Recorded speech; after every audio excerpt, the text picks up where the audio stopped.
Hello, and welcome back to Working Systems, a television program that deals with the issues you face in the work environment. Research shows that 1/3 of all workers report extremely high levels of stress on the job. In fact, 1/4 of employees view their job as the #1 stressor in their lives, and 3/4 of those polled said that stress is greater than it was 10 years ago. No question but that stress plays a part in all our lives. What can we do about it for ourselves? How can we manage our work lives so that in 10 years from now, we can say that our stress has decreased instead of increased? I'm Kathy Wiseman, and I'm delighted to be joined by my colleague Dan Papero to discuss two aspects to this topic. One is the fact that our world and work make more demands on workers at every level, causing increased stress. The productive worker will be the one who identifies, observes, and then develops ways to manage the stress and even thrive in a stressful environment. Dan, let's begin with your thoughts on managing and thriving. So you think it's possible to thrive in this kind of stirred up, pressurized workplace? Yeah. Can everybody do it? I don't know about that. But clearly you see people who do it and enjoy it. Now that may be some individual programming differences, if you'll allow me that. Mm-hmm. If you've thought about physicians, there's some physicians who just love the emergency room. They love the thrill of, the unpredictable coming at them in a certain sense. And but they don't want to have to deal with the relationships ongoing with patients. And there are other physicians who really don't like the emergency room at all, but much prefer to do the ongoing sorts of things. So there's differences in people, for one thing. But yeah, I think people can learn to figure out what to do with a stressful situation. Most people who enter a new job are going to be under lots of stress for quite a while. It takes about a year before people settle into a new job. By that point, after a year, the job is predictable. They basically know what's going to come at them. Some parts of it they may like, some parts of it they may not like, but it's not unfamiliar territory. And they figured out what to do with these things. So, they sort of know what they're dealing with, and they figured out some ways to deal with it. They'll have their bad days where they get 5 or 6 or 10 or 12 problems all piled up on top of themselves and go home and say, oh my God, that was an awful day, and they're going to feel bad. But in general, they've developed a coping capacity to deal with a new job. So what we're talking about is, can people improve their coping capacities to deal with the events of their world, their work world, if you want to call it that way. There are a lot of things in the short run people do to try to cope with stress. Much of it's done without even thinking about it, and a lot of it is pretty ineffective. That's great. People, let's talk about, what do you do right at the moment? Well, what people often do is they want to eat or drink something. And what they're looking for is something that's going to pick up energy. They don't know they're looking for that, but that's what they're trying to do, because if you increase bioenergetics, the energy, physiological energy, mood improves. What's bioenergetics? Just your feeling energy. Okay. Bioenergetics is another term. Let's not get off on that, or we'll be lost forever in that. Just your energy level improves. As energy improves, people feel better. So they eat or they drink. Coffee, good example. Chocolate, sugar, stuff like that. The difficulty with it is, these things will pop your energy up, but about 60 minutes later, your energy is lower than when you first took it in. That's great. And then you do more of it. And so people get into a cycle that actually is pumping them up, but then quickly dropping them down to lower levels, and they feel worse and worse and worse and worse. Often, the things they're eating or drinking are not particularly useful for them in one way or another. If somebody really wanted to do something in the short run to work with stress, they would get up from their desks and they would take a brisk 10-minute walk. a brisk 10-minute walk will bring your energy levels up for 60 to 90 minutes afterwards. Plus, usually you're taking yourself out of the context of the office. You may be putting yourself in the bigger world if you happen to go outside to walk or something like that. And you've done something that's increased your energy, it's healthy for you, and it's probably the most effective thing you can do to counteract immediate stress. So people should be getting up, they should be moving. And 10 minutes is all you're talking about? 10 Wow. minutes is all I'm talking about. Now, people can't always do that, I get that. But the doing the coffee, the doing the chocolate, the doing the cigarettes, all of that gives a sense of relief in the short run, but compounds the problem over time. So people get into bad habits. One of the things that, and I don't mean to say that in shaking my finger at people, we all do this. Once you get into a habit, it's hard to get out of it. That's the difficulty people are in. So it takes an intentional act to do something about it. So those are just sort of the short-term, immediate things that somebody can do. Let me ask you this. In thinking about this topic, to talk to you about it, many people talked about relationships being a huge cause of stress.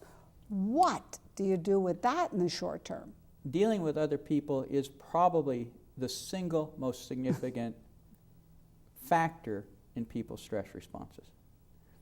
We are born to annoy one another.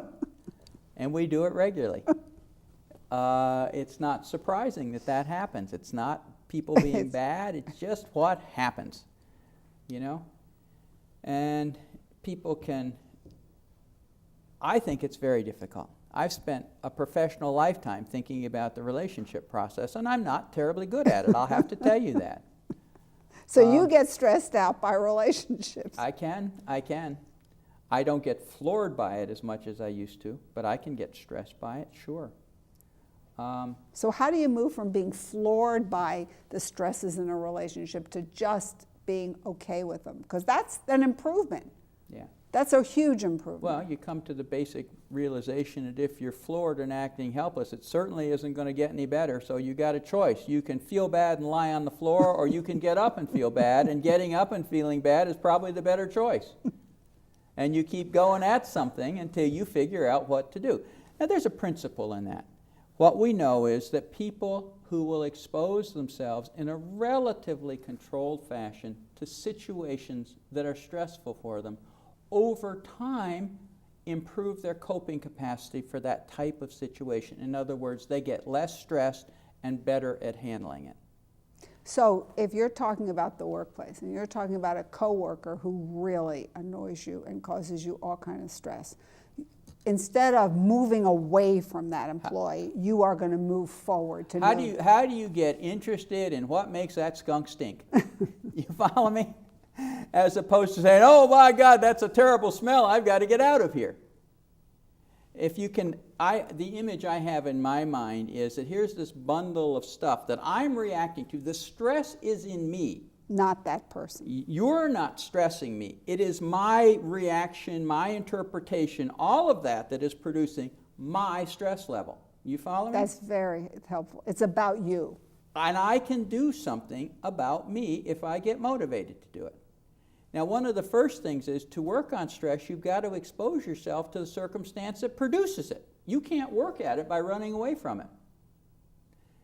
So, if hypothetically you're just annoying the heck out of me day after day, then I got to figure out a way to expose myself to that while I figure out what's predictable about it and what to do with myself in it. Not what to do with you, but what to do with me. It's sort of like, you get at a cocktail party and somebody who's had too much to drink comes up and they lean right into your darn face, And the standard thing people do is back away. Now, how do you get interested in that? And how do you move forward and see if you can get that drunk to back away? Something like that. You follow me? You get interested in the process of it. Now, it's easy to sit here and say that. It's a lot harder when you're doing it. But you can do that. The image I have is leaning in to the stressful situation as opposed to retreating from it. Now, that doesn't mean that you throw yourself into the middle of something for which you have no preparation at all. It's a controlled lean in a certain sort of sense. And the intention is to watch yourself. Watch yourself. So you can get better at predicting it, making it more And what are you predictable. watching? Well, you're watching first and foremost your feeling states inside yourself. And it's almost as if you have the feeling and then you're watching it. It's not all a unified process. You can feel the sense of fear come up in you. But instead of your head being completely absorbed by all the thinking connected with that fear, you're actually watching it. You're watching the fear response in yourself. It's almost as if you've gotten a little bit more objective about it or something. That doesn't necessarily tell you what to do with it, but it begins to get you in the process where you are observing your own workings. The minute you begin to observe, you begin to get some regulation of things. It's such a simple little equation. Then you have to stay in that observing position. And then people will say, well, I can't observe forever. I got to make decisions. I got deadlines. I got blah, blah, blah, blah. Right, You know? right. If you don't get in the observing position, you get overwhelmed somehow. And there's a way to keep in that and still do things. And when you say observing, you're saying stepping back and watching the story unfold as though you're not a part of it. Yeah. I mean, that's a more simple way to say. It's a very hard thing to describe, Kathy. It's almost like you got this little person sitting in the back of your head watching your internal stuff work and saying, oh, isn't that interesting? I don't want to do that, but it's interesting, you know. And when people start doing this, very often they begin to say, you know, gee, I really don't want to react that way, but I can't control it yet. I can see it now, but I can't control it. And so people's first thought about their own reactivity is what we're really talking about here. Right. What makes me so darn reactive to you, you know, is that they can't control it. Because their first thing is to inhibit it, to stop it. Well, it's very hard to take a car that's speeding at 60 miles an hour and to stop it. You just can't do that. So people have to sit with that, and eventually, instead of just stopping it, they begin to come up with, there's an alternative way to respond. So when you have an alternative to put in place of the reaction, then you're making progress. And over time, you can develop 5 or 6 or 7 alternatives. In an earlier tape, we talked about a woman at an airline desk dealing with stuff. That person has developed a menu at this point through experience, a menu like a computer menu, of probably, I would bet you, 15 to 20 different responses to the situation of interpersonal intensity. Not just one. She may start with one. But she's developed now a whole list of things. It's true. And when she gets into it and something isn't working, there's another option right there. I can try this. Let me go this way. When she has that, she is no longer helpless. The problem with the stress response and the psychology connected with it is people see themselves as helpless to manage the situations they face. And one of the great challenges is, how do you get yourself out of that position of feeling helpless? What are you going to do? There are lots of things you can do. The first thing you can do, if you're observing and you know when the stress response is coming, you can do something as simple as breathing differently. I mean, this is so simple. Taking a couple of deep breaths. When you take a couple of deep breaths, you change the interplay temporarily between elements of your autonomic nervous system, and you calm down a little bit. As Just you calm by down breathing a little bit, you deeper. can think a little bit. Just by taking a couple short, Just by long taking a couple breaths. of deep breaths. Does that permanently solve things? No, but it gives you a critical little place where you can get your head going again. I need to breathe, and then I need to remember to look at this person. Or smile, or whatever it is. You follow me? Yeah. If you can't get that moment where you can kick into gear and that menu come into play, then you're stuck in just a chain of reactivity. So you're saying that a good stress response might just be a few deep breaths and a smile, which will allow your brain to kind of get some bearing It's an again. initial response. Ultimately, over time, you're working towards a capacity to be in these situations and not experience the stress so intensely. Stress comes with an intensity, that is how strong it seems. And it comes with a valence, a feeling valence, which is usually some version of unpleasant. So if you're beginning to get the intensity of it down, so you and I have been having this, and when we first started, I can't even stand to be in the damn room with you, excuse my language. I just look at you and ooh, Yeah. Over time, I get to where, oh, there's Kathy. Let me see what I can do today. I may still have that, but it's not as strong. I've made progress. You follow me? I am not as incapacitated. And the interesting thing about it is, because what is going on between us is being fueled by both of us. If I can do something about me, you're likely to do something different as well. And that's the magic of it when you get going. When you begin to do something with you that is based on your best efforts to learn, to represent something, to get a hold of yourself, it changes the relationship. You haven't got two out of control people. Or 3 or 4 or 5 or however many it is. Well, I've got this story that it's a personal story about changing the way you could think about this, which was,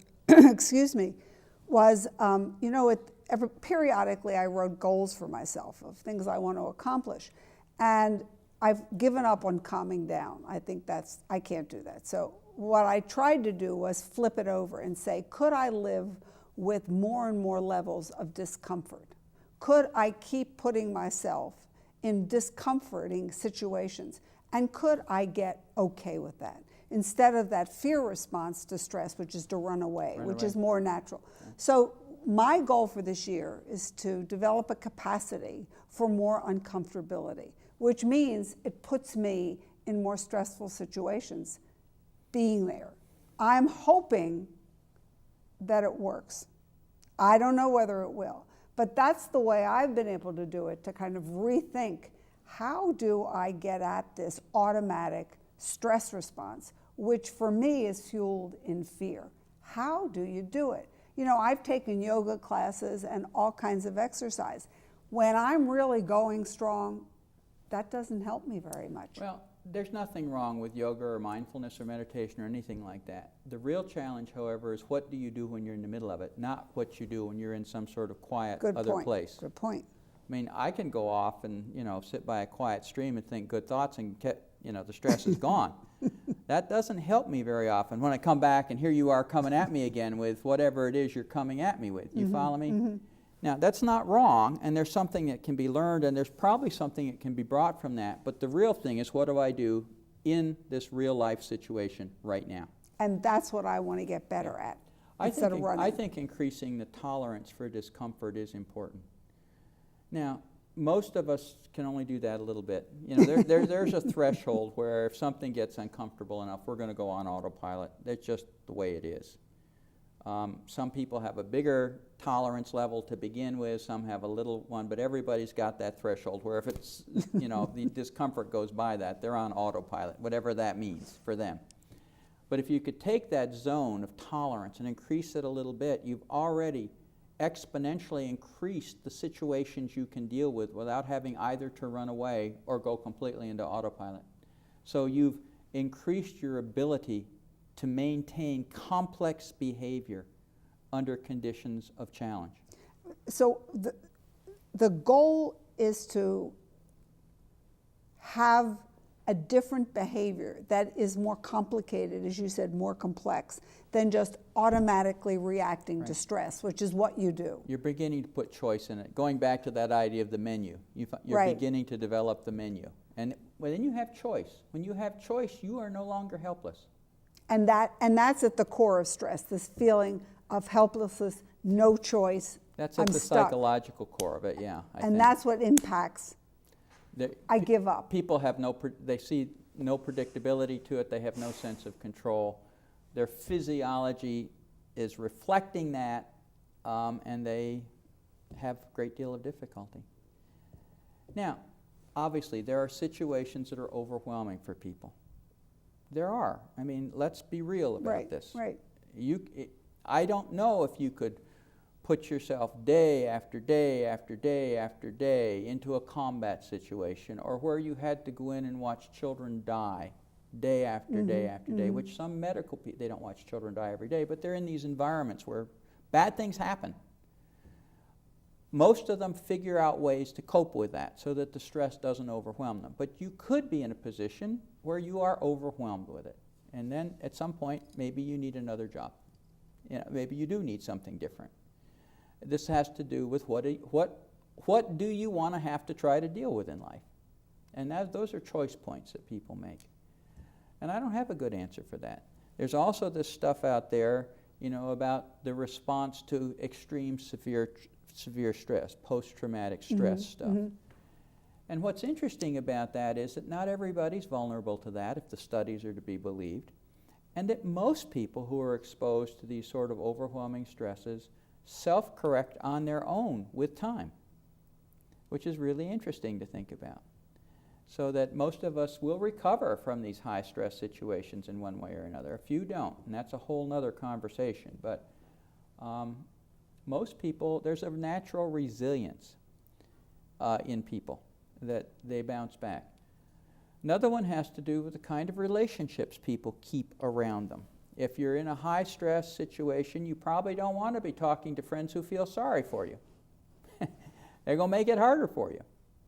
Now that's an interesting comment, because where do you go normally when you are stressed? Is you seek advice from people who will feel sorry for you. Feel sorry for you. But you're saying what that does is it dampens any choice or thinking. Well, it does two things. When you go, what you're really doing is taking your anxiety and externalizing it at them, and you feel better for 20 seconds from talking to them about it. But you lose the motivational power of the anxiety to do something about it. It's your own discomfort that provides the motivation to do something about it. You follow me? Ultimately. And if they feel sorry for you, you're likely to take the little sad violins in your head that are already feeling sorry for you, and you're going to turn them into a full-fledged orchestra playing very sad songs about your miserable life, At that point, you're sunk. You're sunk. Much more useful would be somebody who would say to you, well, Kathy, how are you thinking about that?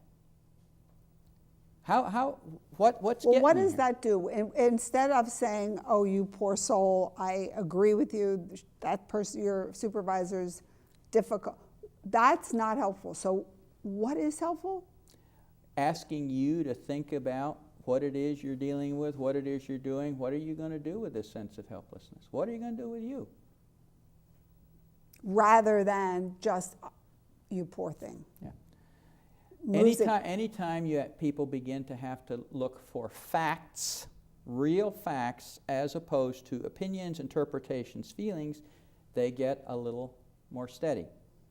People do a much better job of dealing with facts than they deal with feelings, opinions, all this emotional stuff floating around in the world. If it's a fact that I need this job, I got a mortgage to pay, if it's a fact that my boss is difficult for me, if it's a fact that there are a lot of deadlines I have to meet, all right, these are 3 facts. Now, what am I going to have to do to put those facts together in a way that allows me a coherent behavioral response to the facts of my life?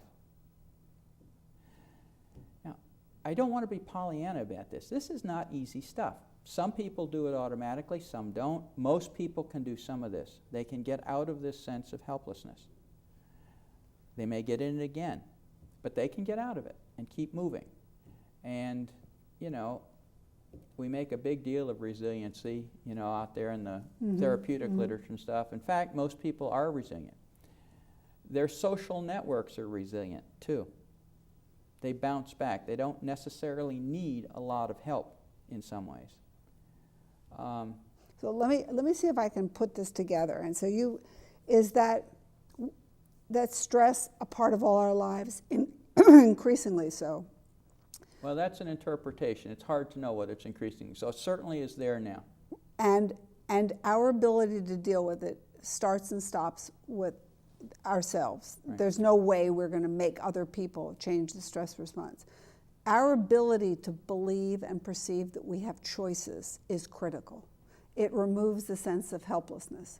The degree to which you can understand choices has to do with facts and not necessarily empathy. That's kind of the way I'm saying that a way out of it is to activate the thinking part of your brain in a way that requires you to keep thinking with all this flooding of, you said cortisol and other things that are hormones, running through your body. So there is a way to track the process on this if you can get your head up out of the soup. Yeah. And that's true for almost all kinds of stress. I mean, think about, for example, people who have been prisoners of war. We know a lot about people who were in Vietnamese prison camps and how they survived. And they survived by getting some sort of structure going in their heads about what they were, how they were responding to the conditions they faced. They were not totally helpless. And if you go back and look at that, that's what you'll find. You know, I've certainly done a lot of reading on stress, this notion of helplessness, which is the byproduct. The sense is there is something to do with it, but it starts with yourself, is I think the most critical thing. Right. Now, in general, you know, people should be exercising, obviously. Any physician will tell you the single most effective thing you can do to help you with stress in the long run is regular exercise. Lots of good reasons for that. That, again, is an intentional action that people have to somehow figure out how to do. It goes back when you're stressed. When you're stressed. And, you know, you either do it or you don't. You either begin to get some control of what you're doing and some predictability, or you don't. So even in the most unpredictable of times, in your own life or in your work life, there is a way to learn about it and get some predictability. And that begins the first step of managing this thing. Yeah. Thanks. We have to close. Okay, we started with the obvious. The workplace is stressful, and it is unlikely that you and I will escape the increasing stress-producing demands of a competitive workplace. How you think about stress will determine whether you thrive as a productive worker or decline in your ability to meet the demands. I hope that we've provoked your thinking, even motivated you to try strategies that will work for you.